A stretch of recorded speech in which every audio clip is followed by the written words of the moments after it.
Friends, আশা করি সবাই ভালো আছো, আমিও ভালো আছি।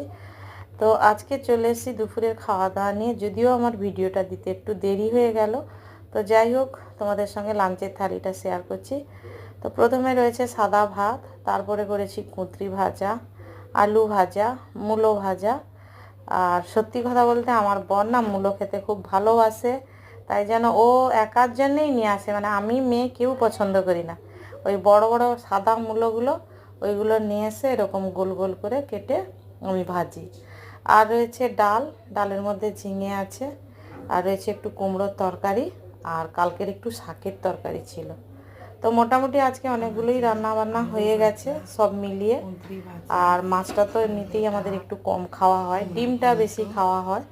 তো যাই হোক, সবটাই তোমাদের সঙ্গে শেয়ার করলাম। যদি ভিডিওটা ভালো লাগে অবশ্যই একটা লাইক করে দিও, আর প্লিজ আমার চ্যানেলটা তোমরা সাবস্ক্রাইব করে আমার পাশে থেকো। আর